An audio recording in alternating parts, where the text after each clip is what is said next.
Buenas tardes, mi nombre es Edwin Pérez y quiero dejarte saber que estoy muy contento de ver tantas caras sonrientes en esta tarde. Quiero que con estas palabras extenderte una cordial bienvenida y que la bendición que has venido a buscar a través de la palabra de Dios pueda ser una realidad para ti y tu familia.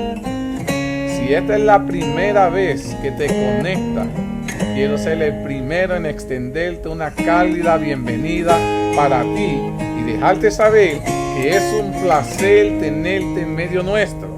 Me gustaría que tomaras un tiempito, mi querido hermano, y nos dejes tu nombre, de dónde eres, si tienes una petición por la cual te gustaría que oráramos en esta tarde. Esa información nos ayudará a conocerte un poco mejor y saber cómo podemos servirte y orar por ti. Dicho estas palabras, quiero que en este preciso momento preparemos nuestros corazones para el próximo segmento. Que el Señor me los bendiga grandemente a cada uno de ustedes.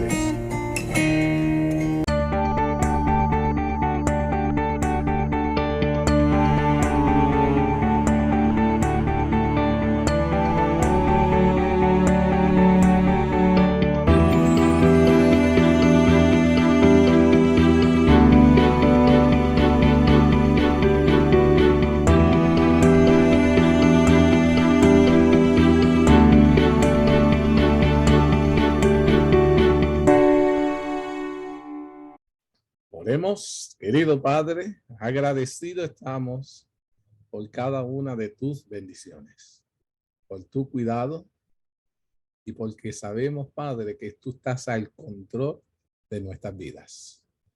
Aquí estamos un grupo de tus hijos que nos encontramos en diferentes partes del mundo, si pudiéramos decirlo así, pero que hemos querido conectarnos contigo, Padre. Sabemos, Padre, que donde estén uno o dos reunidos en tu nombre, allí tu presencia va a estar. Queremos, Padre, abrirte nuestros corazones. Queremos abrirte nuestros hogares. Allí en el hospital queremos abrirte el espacio para que tu presencia pueda morar en medio nuestro. En esta tarde, Padre, te queremos presentar a nuestro hermano, a mi tío Cano, Padre, para que allí en el hospital que se encuentre, tú puedas recordarle que tú eres su Dios. Y tus manos sanadoras están sobre él, para que por cualquier razón que esos fluidos han aparecido de la misma manera vayan desapareciendo. De igual manera, Padre, te pido por su esposa, por mi tía Mónica. Sé que ella estará preocupada un poco porque su esposo no está con ella. Darle el consuelo, permite que la familia pueda ayudarla a distraerla y darle la aseguranza, Padre, de que tú estás cuidando de su esposo. Bendícela, protégela también. Te pido por mi primo Efraín, que ha de estar pasando estos días con él en el hospital, para que su salud no decaiga, y te doy nuevamente gracias porque lo ha ayudado a recuperarse en buen tiempo de sus heridas para poder estar aquí cuidando de su padre. De igual manera, te quiero presentar la petición de nuestra hermana Sebi, estos dos adolescentes que llevan 2 semanas perdidos, Padre. No sabemos del paradero de ellos, cuáles son las circunstancias, pero sí te pedimos, Padre, que en donde se encuentren tú los protejas y permitas, Padre, que puedan ser hallados. Sé que el corazón de esta familia debe estar destrozado, deben estar devastados al no saber el estado donde se encuentran sus hijos. Pero te pido, Padre, que tú puedas estar como un Dios presente con ellos, dándoles consuelos y darle la certeza que tú estás al control y has de encontrarle a sus hijos. Bendice este programa en esta tarde, Padre. Que seas tú, Padre, el que lo dirija. Que cualquier duda, pregunta que sean presentadas, nosotros podamos mantenernos contestando bajo un así dice Jehová. Aquí la gente no ha venido a escucharme a mí, hemos venido a escuchar de tu palabra, porque en tu palabra hay vida y hay bendición. Bendícenos en esta tarde, en este estudio, Todo esto te lo suplicamos, sea a los que estemos conectados o a quienes han de recibir este material. Permite, Padre, que todos podamos ser bendecidos por ti. En tu nombre santo te lo suplicamos, te lo agradecemos en el nombre de Jesús. Amén.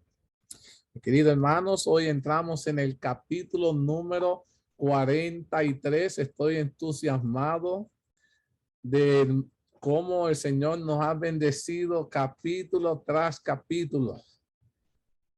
Este lleva como título el libro Historia de la Redención, capítulo 43, el martirio de Pablo y Pedro. Nuevamente vamos a hablar el último detalle de las vidas de Pablo y Pedro. Y es sumamente importante en el área que vamos a estar estudiando, porque en algún momento dado en la vida espiritual, todos tenemos que pagar un precio. Y eso es lo que tenemos que hablar en la vida cristiana. Todos tenemos que pagar un precio. Jesús pagó el mayor precio. Y nosotros, por seguirlo a Él, también tenemos que pagar un precio. Jamás como el que pagó Jesús. Pero hay un precio que pagar. Y al final, con este estudio, espero que podamos contestar la pregunta: ¿estaremos dispuestos a pagarlo? Ojalá que este estudio pueda motivarnos a nosotros a estar dispuestos a pagar cualquier precio que se nos requiera de poder seguir a Jesús. Entonces quiero comenzar, dice, ¿por qué era importantísimo tanto Pablo como Pedro, que trabajaron muchos años separados el uno al otro? ¿Por qué Pablo y Pedro no trabajaron juntos?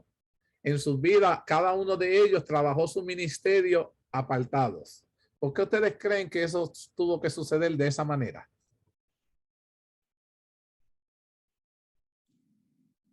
Because Peter was preaching to the Jewish people, and Paul was preaching to the Gentiles. So they had separate.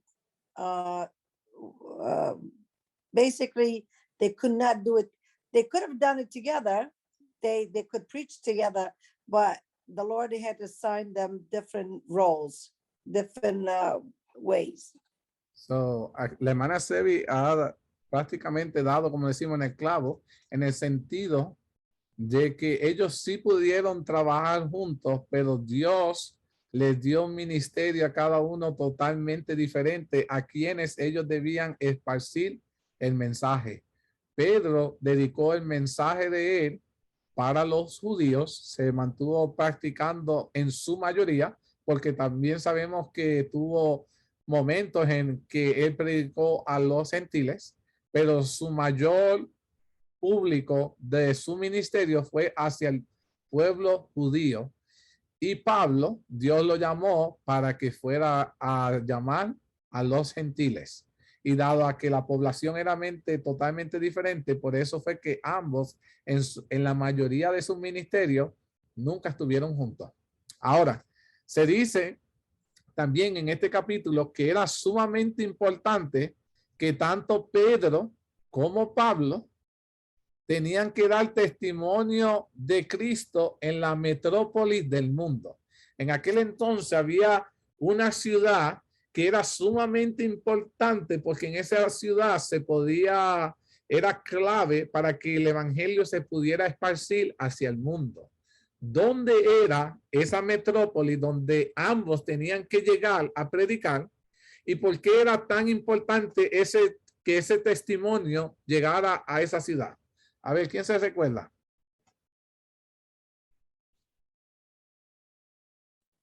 Rome. A Roma. Interesante. Tanto Pablo como Pedro, uno predicaba a los gentiles y otro a los judíos. El mensaje tenía que llegar a un fin común, hacia Roma. Pero el mensaje que ambos traían, aunque se tenía que hablar de sus testimonios, que el testimonio de Pablo y el de Pedro eran totalmente diferentes, pero el mensaje del evangelio era el mismo. Quien los llamó fue ¿quién? Cristo Jesús. Y Dios quería que tanto el mensaje que se predicaba a los judíos como el que se predicaba a los judíos fuera predicado en Roma, porque en Roma era el punto neutral donde todos los comerciantes del mundo iba, compraba, se vendía, asistían gente de todas las nacionalidades de prácticamente en el mundo, en aquel área occidental. Y el mensaje tenía que llegar allí porque Dios les pidió a ellos que fueran allí a llevar ese mensaje. Y sabemos que la travesía para que ambos llegaran a Roma no fue fácil, ¿verdad? Les costó mucho trabajo. Es más, llegaron como prisioneros. Llegaron a Roma, pero llegaron como prisioneros. Ahora, en aquel entonces, cuando Pablo y Pedro llega, ¿quién era el líder que estaba en el control en aquel entonces? En Roma. ¿Se acuerdan? Crazy Nero. Nerón. Muy bien.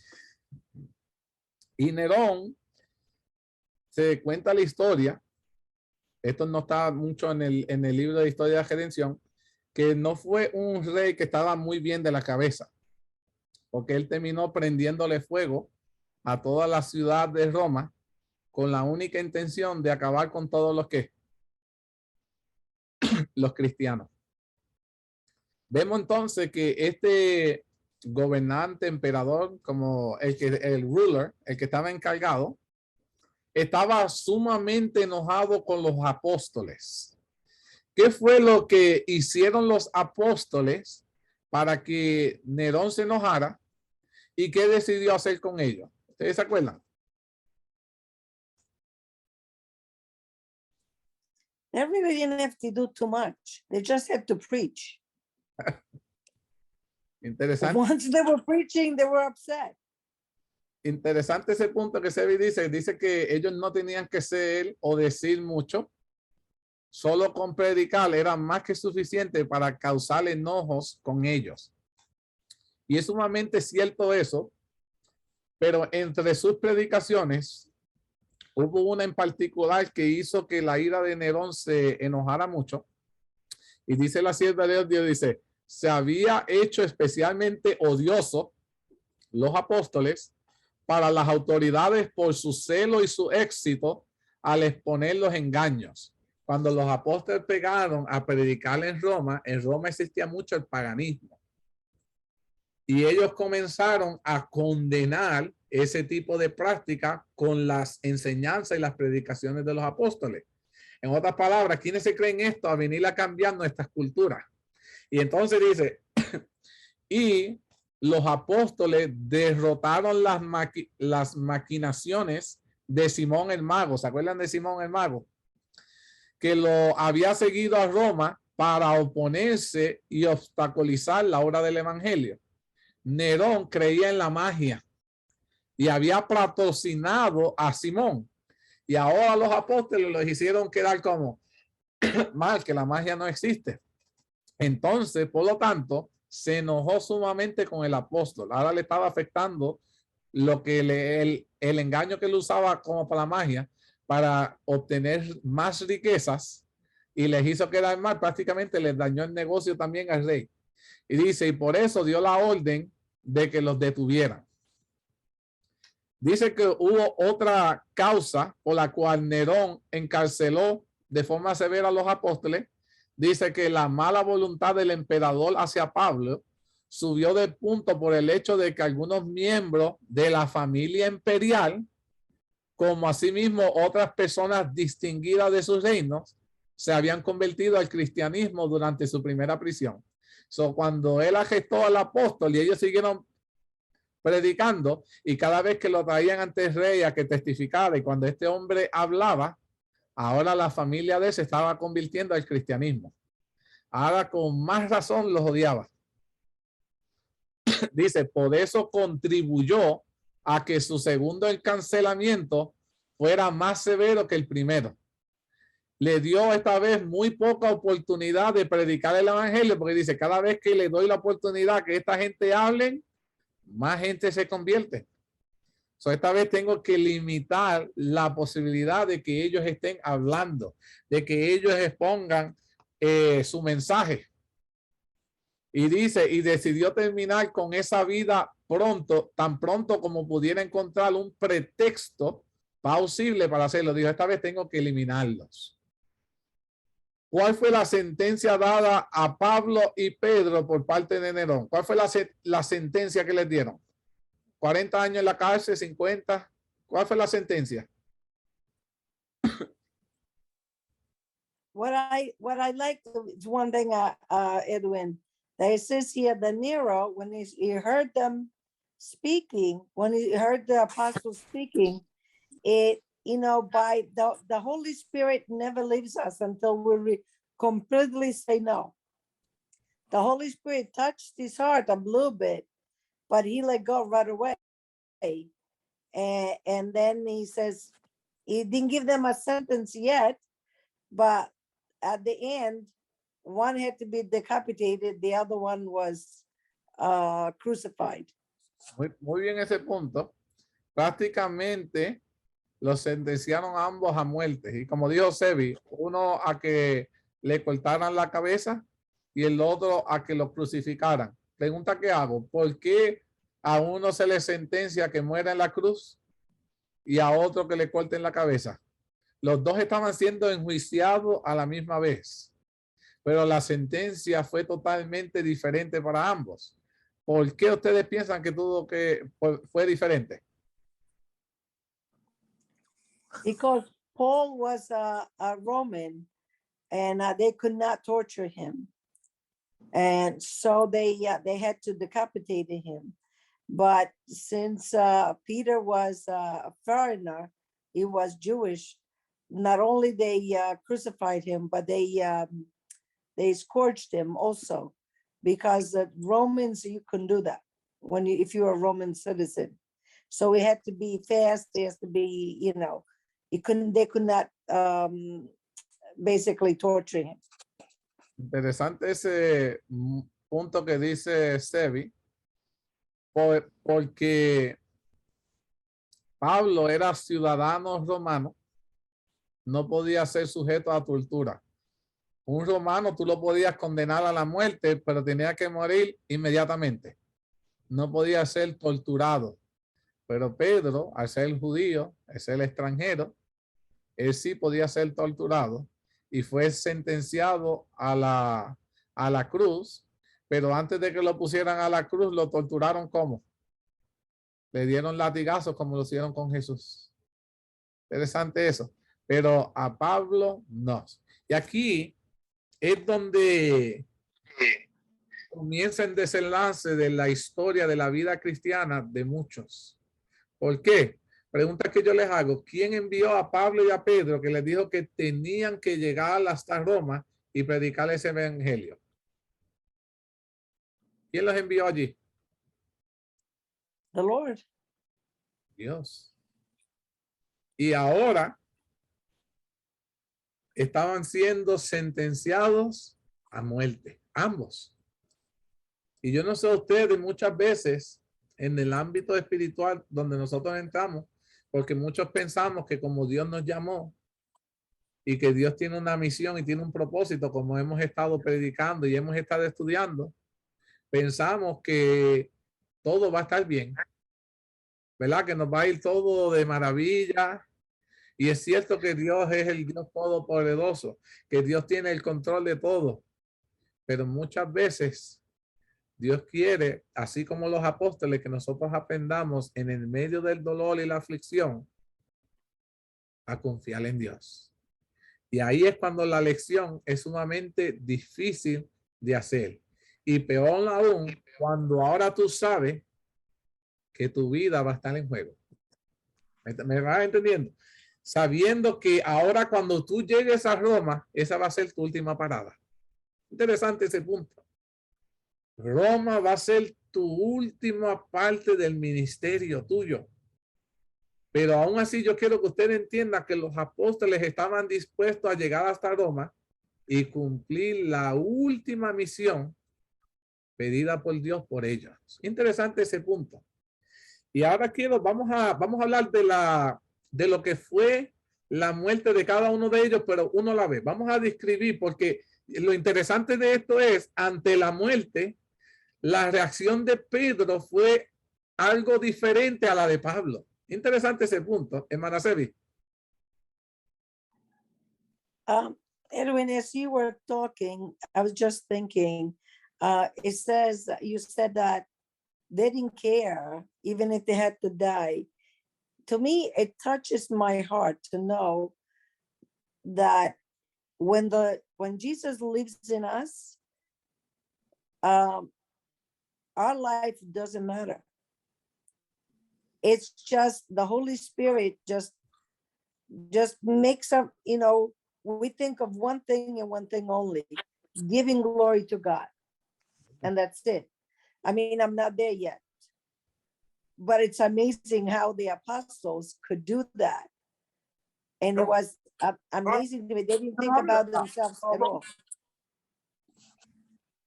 Interesante ese comentario que hiciste, Sebi, en el sentido de que ella está explicando de que los apóstoles estaban dispuestos a dar su vida. Para ellos, su vida no era que tenían un valor máximo, sino el serle fiel a Dios.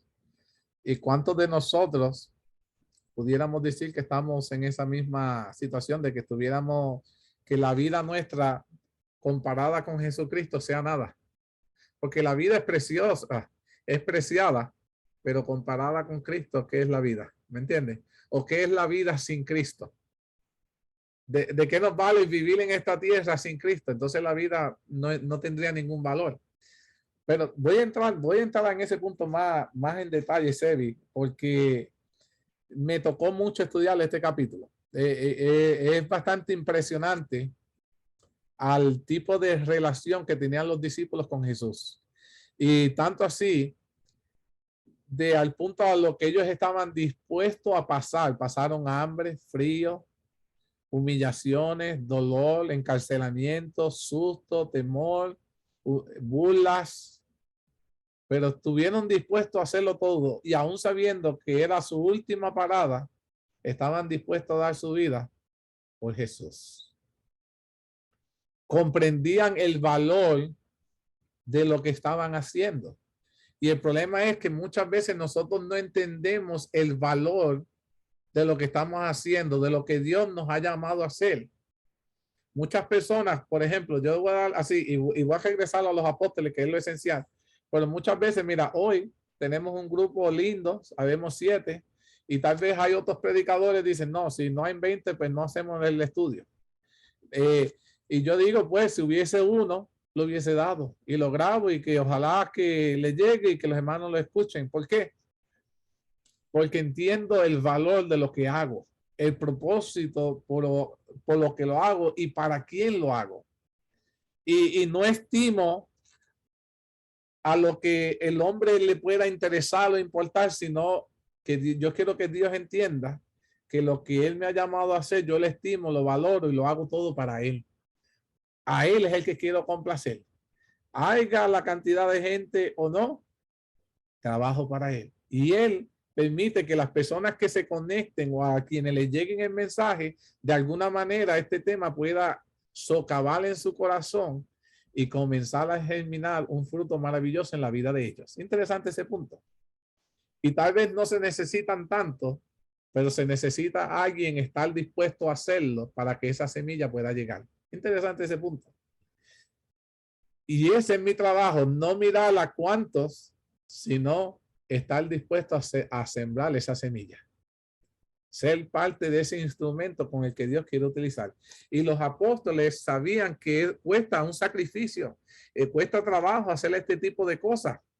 A veces uno queriendo estar con la familia, haciendo esto, y uno tratando de prepararse. Y así pasaba con los apóstoles. Había un precio que pagar y ellos, they was willing to do it. Ellos estaban dispuestos a pagarle ese alto precio, porque era un precio alto, mis queridos hermanos. La vida que vivieron esta gente es una vida de sacrificio. El que yo me esté preparando cada semana no se compara a lo que el sacrificio que hicieron esta gente. This is nothing. Esto que yo hago no es nada comparado a lo que es estar comprometidos con la misión, con Jesucristo. Ahora, miren esto, dice, mientras Pedro, vamos a hablar primero de Pedro. Sabemos de Pedro, la gente se recuerda más de Pedro porque Pedro, ¿qué hizo con Jesús? Fue el que, ¿qué? He denied him. Muy bien, Pedro fue el que negó a Jesús, no una, no dos, ¿cuántas veces? 3. Y mucha gente dice, wow, pero es que este Pedro terrible, no lo niega una, no lo niega 2, lo niega ¿cuántas veces? 3. Pero y nosotros con nuestras acciones, ¿cuántas veces hemos negado a Jesús? Hemos pasado de 3, ¿verdad? Pero se nos hace fácil recordar a Pedro.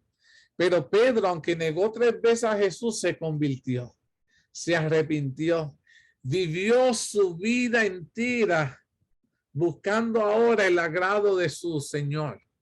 Y dice aquí que mientras Pedro esperaba su temible muerte, ¿qué le vino a la muerte? ¿Qué le vino a la mente a Pedro?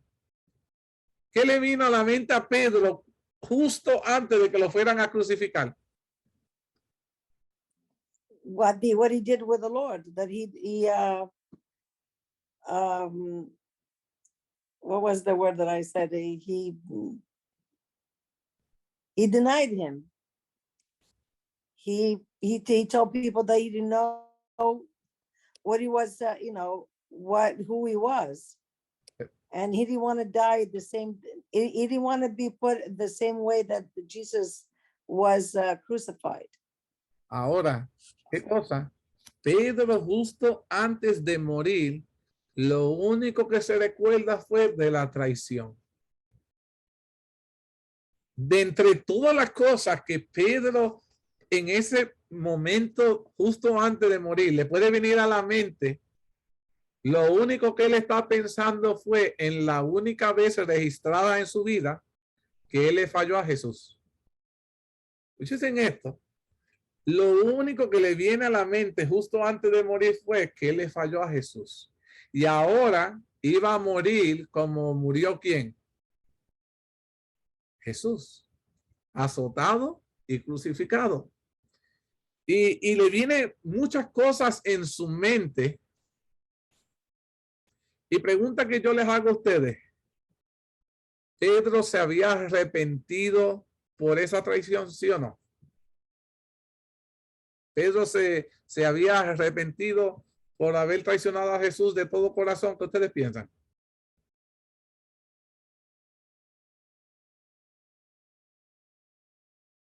Did he really repented?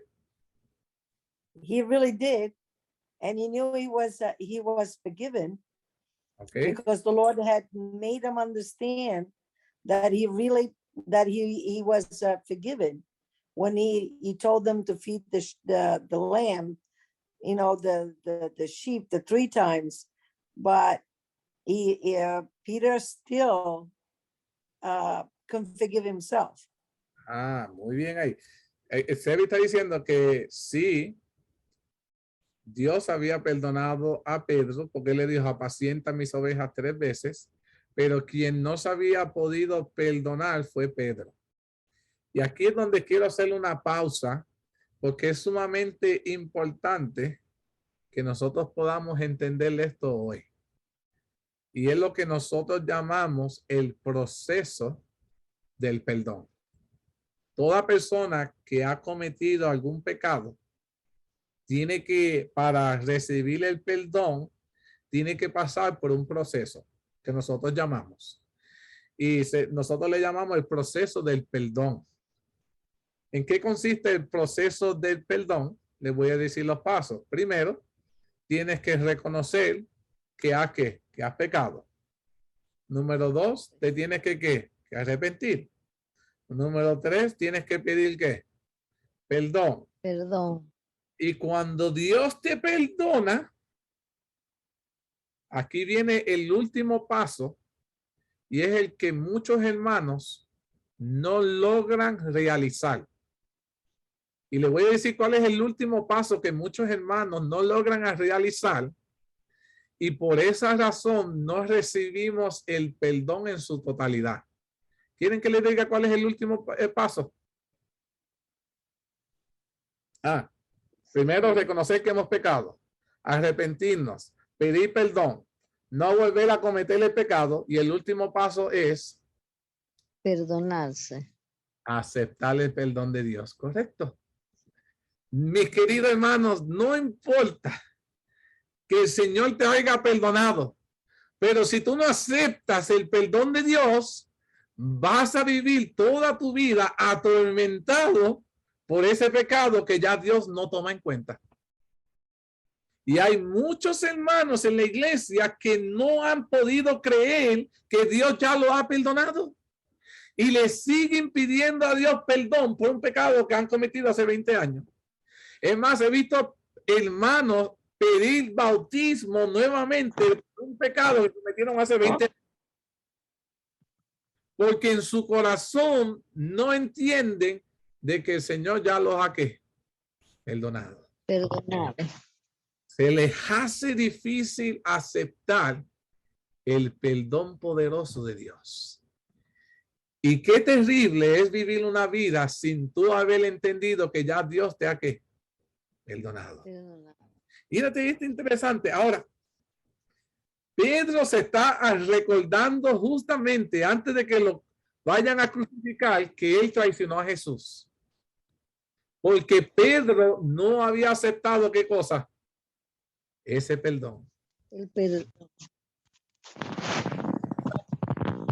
¿Qué sucedería en nuestras vidas?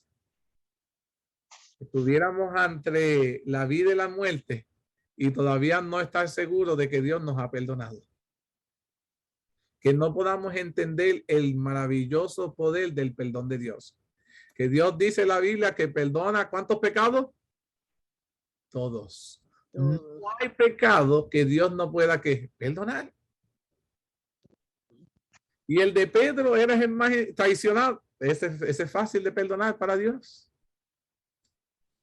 Pero Pedro no había aceptado y estaba preocupado antes de morir en el proceso de su mente si Dios todavía o no lo había perdonado a su plenitud. Y el problema es que Jesús sí lo había perdonado, Jesús lo llamó, pero el quien no se había perdonado fue Pedro. Ahora, dicen que Pedro murió con la cabeza hacia abajo y los pies hacia arriba, la cruz invertida. ¿Por qué murió de esa forma?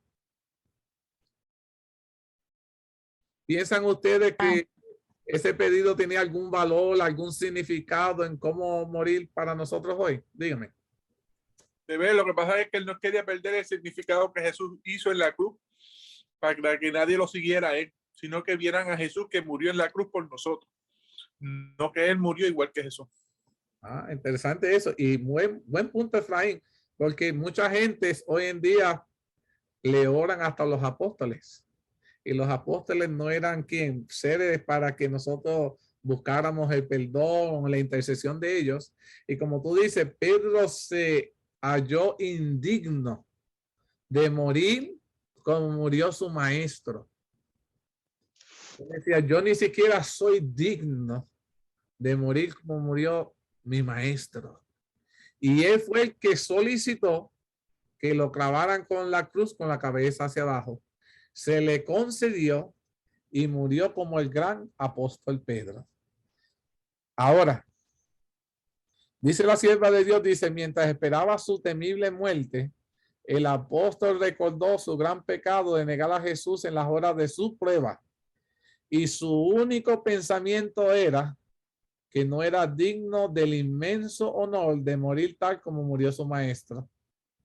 Se había arrepentido sinceramente de su pecado y Cristo se lo había perdonado, lo que queda de manifiesto por la importante comisión que le dio de alimentar a sus ovejas y los corderos del rebaño.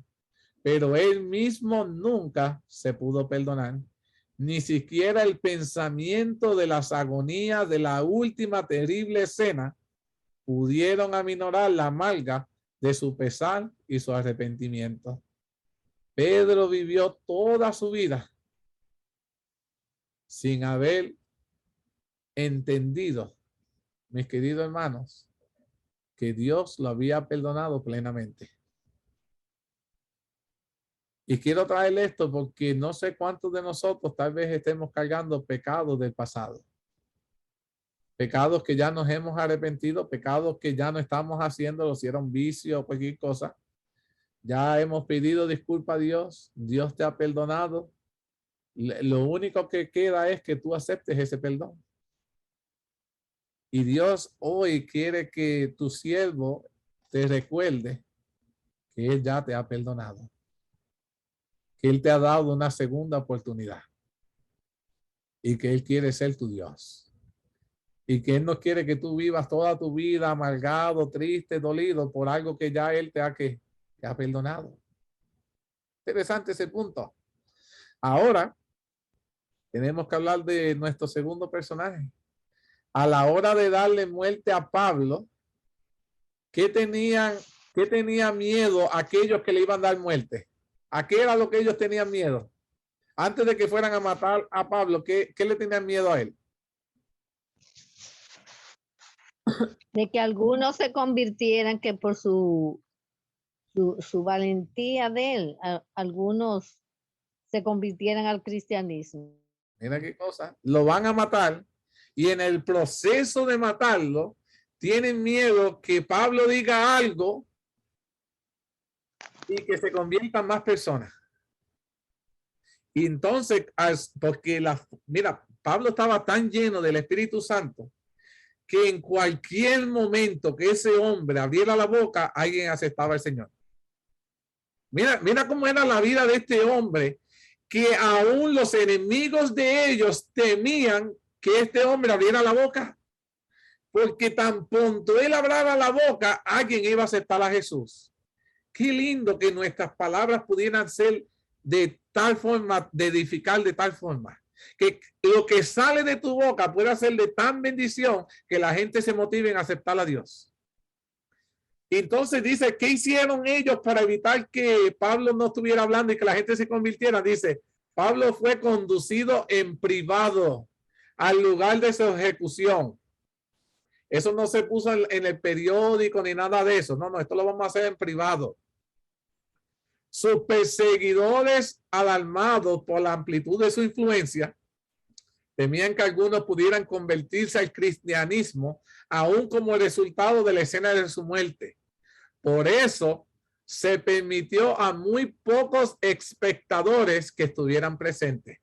Solo se permitieron un grupo selecto que fuera testigo de la muerte de Pablo.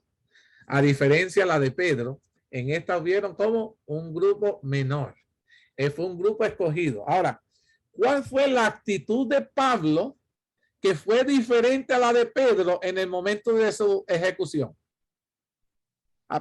Pedro pensó en la falta que le hizo a Dios y cómo él no había aceptado el perdón de Dios. Ahora, ¿cuál fue la actitud de Pablo diferente a la de Pedro? ¿Alguien se recuerda? He went very happy and he was very serene. He was very calm. He had the attitude of Jesus. Amén.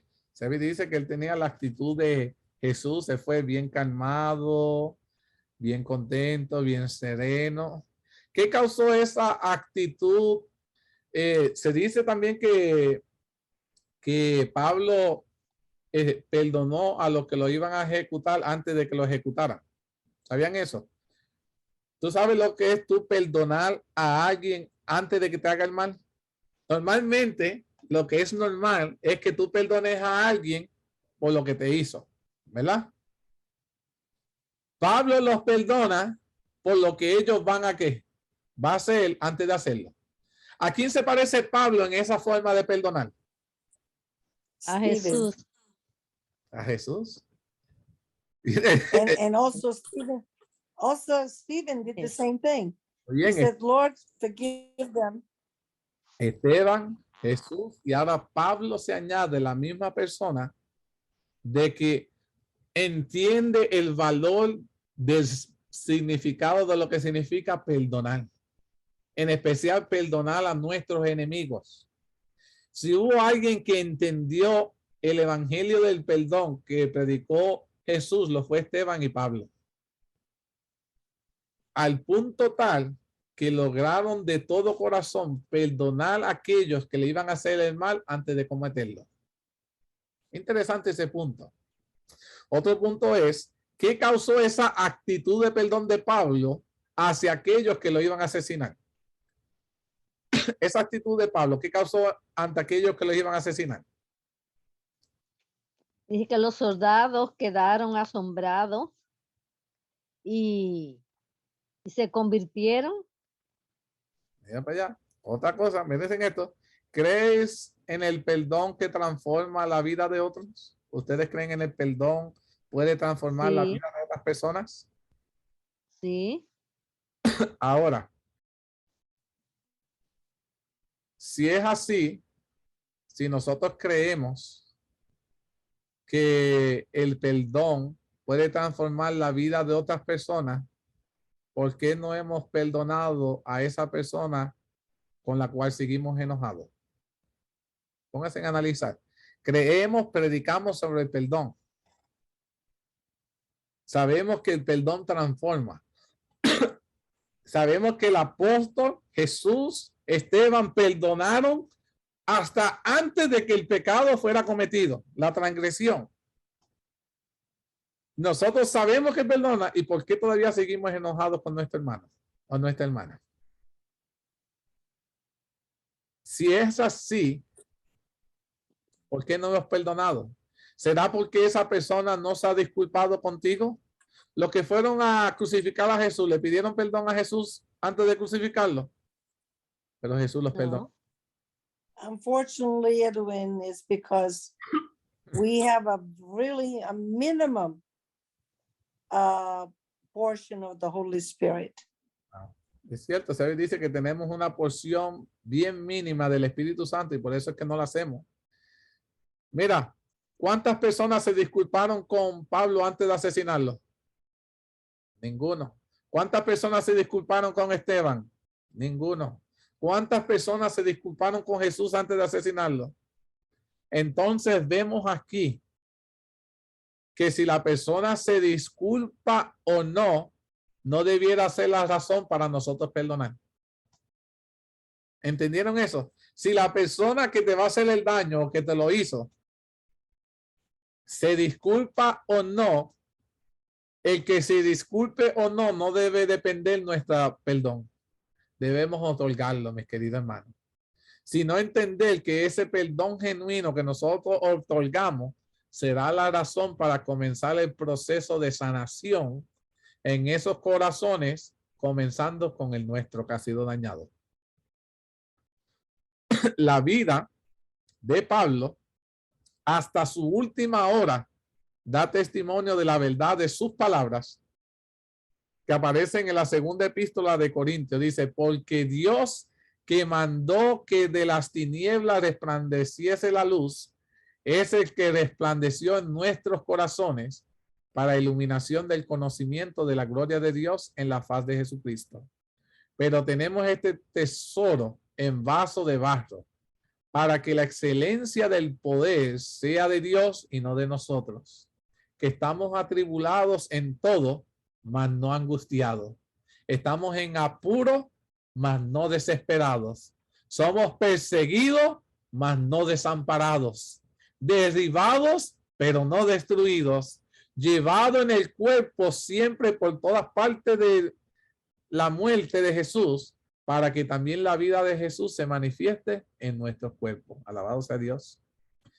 Es cierto que la vida aprieta, pero no nos ahoga. El Señor está al control nuestro. Dice, ¿en quién estaba puesta la confianza de Pablo en ese momento, antes de que le cortaran la cabeza?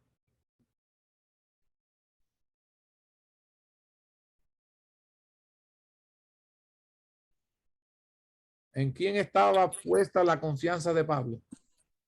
In Jesus, in the Lord, completely. Completamente en Jesús.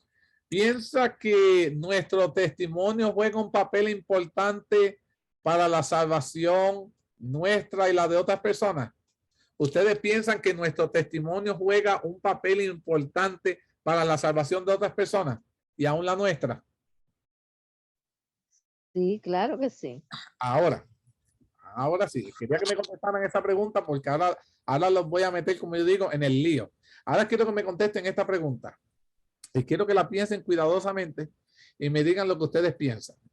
¿Sabemos nosotros explicar cómo nuestro testimonio ayuda a alcanzar a otras personas? Para eso, we know how to explain that. Nosotros podemos explicar cómo nuestro testimonio puede ayudar a alcanzar a otros. Pero cómo nos ayuda a alcanzar nuestro testimonio a nosotros mismos, para que así no nos perdamos. Cómo tu testimonio te puede ayudar a ti mismo a ayudarte a no perderte. ¿Ustedes creen que eso puede ser posible? Well, what I think, Edwin, is when we believe that the Lord is the Lord, that He's really there, that He's really the one that directs, that take care of us, and He's the one that directs our lives. If we really believe this, then it's going to be something that we're going to be saved, and other people with a testimony believe the same thing. They believe, okay, if you're going like through let's say a hard time in your life, through trials, and you're still not going to get crazy because you believe that the Lord, one way or another, is going to answer your prayers, then other people looking at you or the family, they're going to say, it's got to be real. Something's got to be there. And this is why there's a changed, there's changed lives. Paul and Peter, nobody goes to die happy, because nobody wants to die. And especially when they're going to drag you to kill you. People are scared. They scream, they yell it, but they were happy. And they could not understand their attitude. So they knew they were preaching Christ. So they have to know that Christ is real. So, Sebi dice que si nosotros creemos que Dios es real y se manifiesta en nuestra vida, nosotros, eso nos puede ayudar a nosotros, ayudar a otros que puedan ver lo que Jesús hace a través de nosotros y así ayudarlos a ellos también a creer. Y algo que nosotros tenemos que recordar en cuanto a ellos, cuando ellos fueron a morir, nadie va contento a su propia muerte, nadie va alegre, pero dicen que ellos estaban gozosos de que iban a morir por el Señor. Pero quisiera ver si hay alguien más que tiene alguna opinión en cuanto a cómo nuestro testimonio, tu testimonio personal, te puede ayudar a ti para que tú no te pierdas. How your testimony, sabemos que nuestro testimonio puede ayudar a alcanzar a otro, eso no hay problema. Pero ¿cómo tú piensas? How do you think that your own testimony can help you not get lost? ¿Cómo tu testimonio puede también ayudarte a ti a no perderte? ¿O nuestro testimonio no nos sirve a nosotros para nada? ¿Qué ustedes piensan? ¿Cómo nuestro propio testimonio te puede ayudar a ti a no perderte? Cuando Because- nosotros... Oh, go ahead. Go ahead, go ahead. Go ahead. Cuando nosotros damos buen testimonio, nos esforzamos de que nuestra vida sea realmente lo que estamos viviendo. Y eso al tratar de ayudar a otros con nuestro testimonio, nos estamos beneficiando nosotros mismos porque nuestra vida va también cambiando. Y Muy bien. me parece a mí que eso es algo que nos ayuda a nosotros mismos. Claro. Porque yo no puedo dar un buen testimonio si yo no trato de vivir eso que estoy enseñando. Bien. Hermana Sebi, ¿tenías algo en cuanto a cómo nuestro testimonio nos puede ayudar a nosotros a no perdernos? Porque I agree with sabemos I cómo agree with the sister. ayuda a otro, pero cómo nuestro testimonio nos ayuda a nosotros. Muchas personas no comprenden eso. Well, you know, a lot of times with a testimony, if we look back when we go through trials, if we look back, we realize exactly how the Lord is helping us. And in that way, I think our testimony is good for us to remind us that the Lord is there all the time. And so we don't walk away from him. And so that's one way that that can help us and be with the Lord. Okay. That's what I think. Algo que Sebi señala es que nuestro testimonio nos recuerda lo que Dios es nuestro Dios, cómo Él se ha manifestado en nuestra vida y nos ayuda a mantenernos firmes. Y ese punto es sumamente importante, que nosotros recordemos en los momentos más difíciles de nuestra vida, cómo Dios siempre nos ha recordado que Él ha estado ahí, que Él ha estado presente en cada aspecto de nuestra vida, cómo Él se ha manifestado y cómo nos ha librado. Y entender que en los planes de Dios, nuestra vida está bajo su control.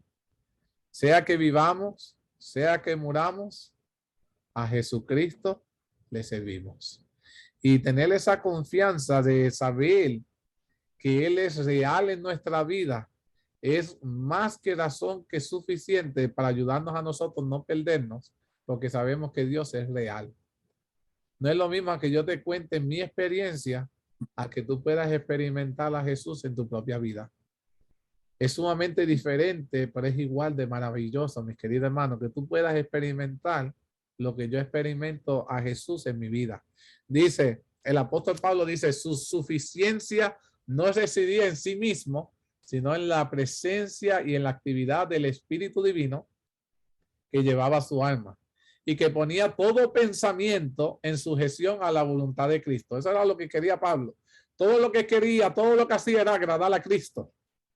El hecho de que su propia vida ejemplificada la verdad que proclamaba proporcionó un poder convincente tanto a su predicación como a su apariencia personal. Mira, si algo había de Pablo era que la gente podía ver el sermón que predicaba en su vida. La gente podía ver el sermón que él predicaba en su vida, en su forma de vestir, actual y todo. Y dice el profeta Isaías 26:3, tú guardarás en completa paz a aquel cuyo pensamiento en ti persevera, porque en ti ha confiado, mi querido hermano. Y ante la misma muerte, mi querido hermano, él estaba confiando en aquel en el que él había confiado toda su vida. Y ahora, justo antes de morir, la confianza de Pablo no disminuyó. Al contrario, se regocijaba de que estaba cumpliendo lo que Dios lo había llamado a hacer. Y dice, y esta paz celestial manifestada en su rostro ganó a muchas almas para el evangelio. Mira, el apóstol Pablo llegó a tocar los corazones sin hablar, solo con mostrar la serenidad de la paz ante la misma muerte fue más que suficiente del testimonio del poder que Dios en el que él confiaba, mi querido hermano. La certeza de que no importaba la muerte, se mantendría fiel al Señor. Dice, cuando Pablo estaba por ser decapitado, ¿qué nos enseña de dónde tenía puesta su mirada? ¿Qué anhelaba el apóstol? Dice, el apóstol contemplaba el gran más allá, no con incertidumbre o temor, sino con gozosas esperanza y anhelando expectación. Quería morir porque anhelaba poder ver a su Señor. Dice, mientras esperaba de pie en el lugar de su martirio, no vio el resplandor de la espada del verdugo, ni la verde tierra que pronto recibiría su sangre. A través del apacible azul de ese día de verano, contempló el trono del Eterno. Alabado sea Dios. Sus palabras fueron las siguientes antes de morir. Oh Señor, tú eres mi consuelo, mi porción. ¿Cuándo estaré en tus brazos? Anhelando poder estar con quién? Con Jesús. He terminado mi batalla, ya la cumplí. ¿Cuándo podré estar contigo? ¿Cuándo te contemplaré yo mismo sin ver lo oscurecedor que nos separe? ¿En qué reside el poder de la verdad? ¿Y cuál es el sermón más convincente que se puede predicar? Dice que Pablo llevaba consigo durante su vida en la tierra la misma atmósfera del cielo.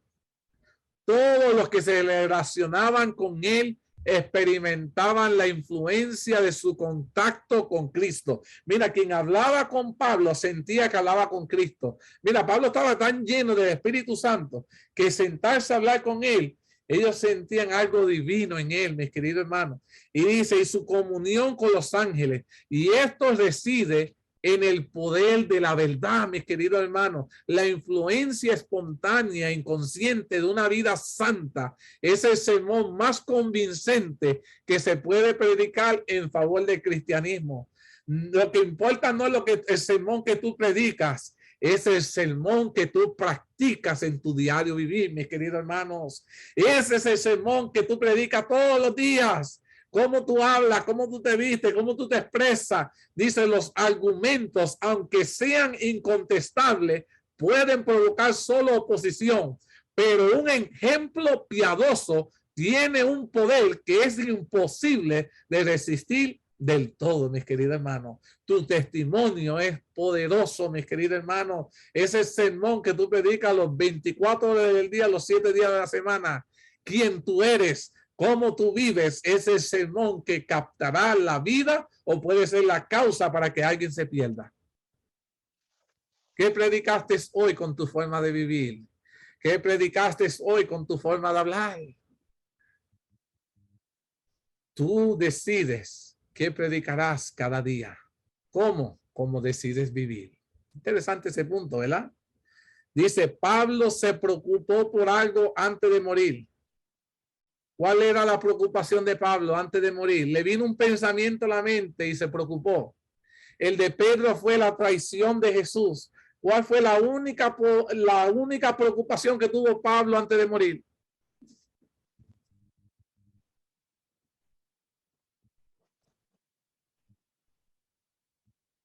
¿Se recuerdan?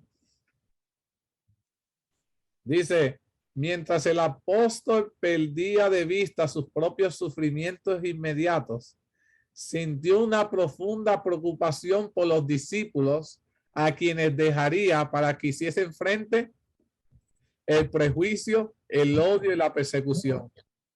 Al tratar de fortalecer y animar a los pocos cristianos que lo acompañaron al lugar de su ejecución, fueron pocos los cristianos que pudieron estar allí siendo testigos y se preocupó por ellos. ¿Qué iba a pasar de ellos? ¿Quién los iba a alimentar espiritualmente? ¿Quién los iba a visitar? ¿Quién los iba a amonestar? Y dice, les repitió las sumadas preciosas promesas que se dan a sus perseguidores por causa de su justicia. Les aseguró que nada dejaría de cumplirse de todo lo que el Señor ha dicho con respecto a los que son probados y son fieles. Se levantarán y resplandecerán, porque la luz del sol aparecerá sobre ellos. Les dijo, se revestirán de hermosas vestiduras como se revele la gloria de Jehová. Por un poco de tiempo podrán pasar por dificultades provocadas por numerosas tentaciones. Podrán estar destituidos de las comodidades de la tierra. Pero les dijo, pero deben animar sus corazones al decir, yo sé a quién he creído y estoy seguro de que es poderoso para guardar mi depósito. Su represión concluirá y llegará la alegre mañana de la paz y el día perfecto. Mira, el apóstol estaba preocupado, pero antes de morir le dio palabras de ánimo para que confiemos en aquel en quien hemos depositado nuestra confianza, porque él no nos abandonará. Piensa que nosotros tendremos a alguien por lo cual si nos pasara algo, estaríamos preocupados por ellos. ¿Piensas tú que tú tienes algo que tú dices, wow, si yo me muero hoy, ¿qué será de mi esposo? Su vida espiritual. ¿O qué será de mis hijos? ¿Qué será de mi tío, mis tías?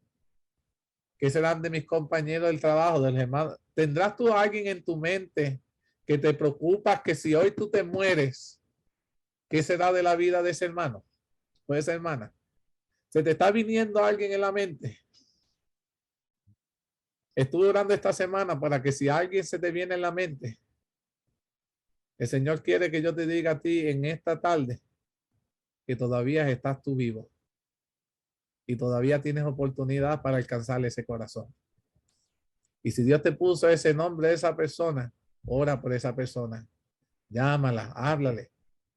Todavía tiene oportunidad porque todavía tú estás vivo. Y si tú cesares, el Señor quiere que yo te dé la aseguranza de que Él pondrá a alguien para que continúe lo que tú empezaste. Y el Señor cumplirá la obra. Si es que quiere alcanzar a tu esposa, a tus hijos, a quien sea, el Señor todavía los puede alcanzar mientras esté vivo. Y el Señor proveerá de siervos o siervas que toquen a esas puertas, a esos corazones, para alcanzar, realizar ese gran sueño tuyo. A ese ser amado que tú siempre has estado preocupado por ellos. Y el Señor te da la certeza que Él no los abandonará. Él estará con ellos, mis queridos hermanos. Ese es el Dios que yo le sigo, mis queridos hermanos. Que aunque yo descanse y diga, Señor, ¿qué será de mi esposa? ¿Qué serán de mis hijos? El Señor estará con ellos. El Señor proveerá para ellos. Y el Señor los mantendrá en el camino del bien, mi querido hermano. ¿Quién fue el que preparó a Pablo para este último gran conflicto? ¿Quién fue el que preparó a Pablo? ¿Quién preparó? Jesús. ¿Sabía Dios que Pablo iba a morir allí, sí o no? Sí. ¿Piensa que Dios lo preparó para poder afrontar este tipo de muerte? Sí. ¿Podrá entonces Dios también prepararnos a nosotros para lo que está por desatarse en contra de nosotros? Sí. Dios prepararnos. La pregunta que te hago en esta tarde, ¿piensas tú que hoy estás listo para poder pagarle ese precio? ¿Piensas hoy tú que tú estás lista o listo para poder pagarle el precio por Cristo Jesús? Muchas veces hablamos como si estuviéramos listos. No sé si se han dado cuenta, muchas personas se paran frente al púlpito de la iglesia y eso hablan como si estuvieran listos. Pero nuestras acciones solo reflejan lo contrario, mis queridos hermanos. Las acciones de Pablo demostraron que él sí estaba listo. Pero nuestras acciones no demuestran que lo estamos.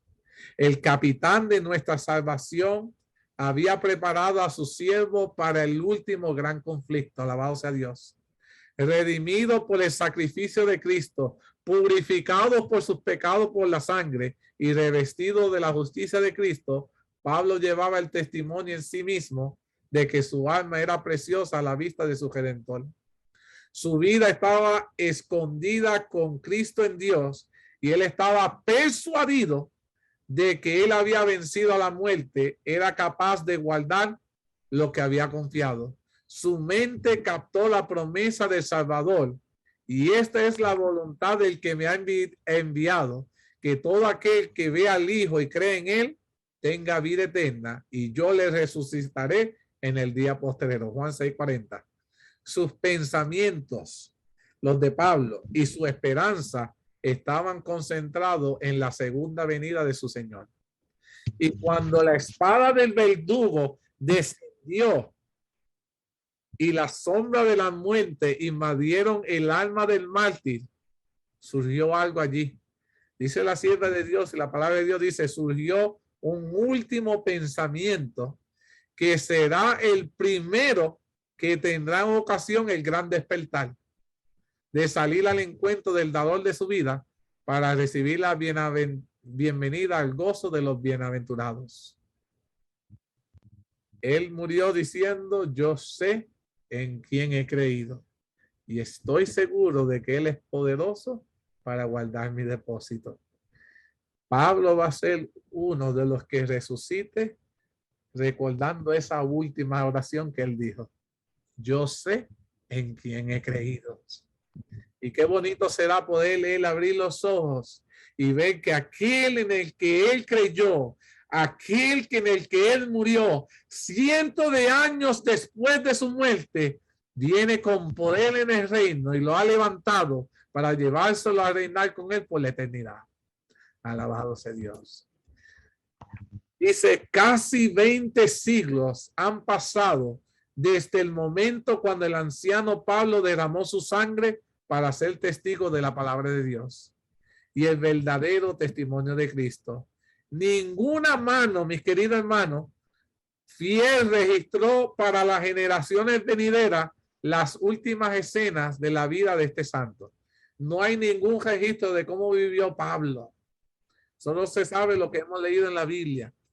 Pero la sierva de Dios dice, pero la inspiración ha conservado para nosotros su testimonio de moribundo. Todos los detalles antes de morir quedó registrado. Como sonido de trompeta ha resonado su voz a través de las edades, infundiendo su propio valor a miles de testigos de Cristo y despertando a miles de corazones angustiados con el eco de su propio clamor de triunfo, porque yo ya estoy para ser sacrificado. Según de Timoteo 4, 6, 8, él dijo esto, porque ya estoy para ser sacrificado. ¿Sabía que iba a morir, sí o no? Sí. Sí. Y el tiempo de mi partida está cercano, le escribió. He peleado la buena batalla. Y mira que la peleó. No le fue fácil.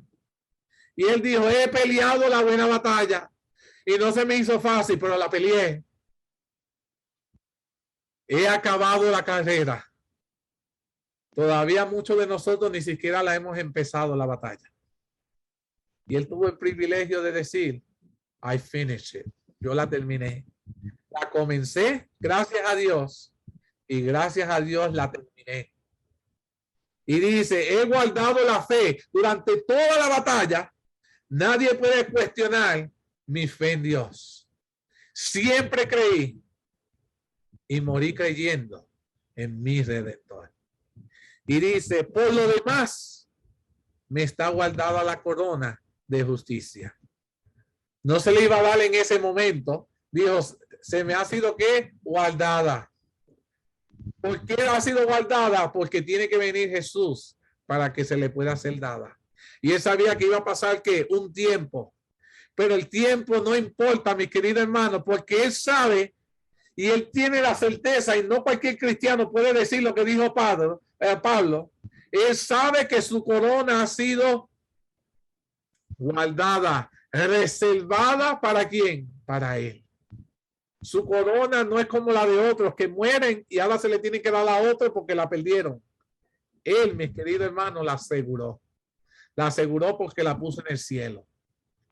Y dice, la cual me dará el Señor o el justo en aquel día. Y no solo a mí, sino también a todos los que aman su venida. Alabado sea Dios, mis queridos hermanos. Alabado sea Dios.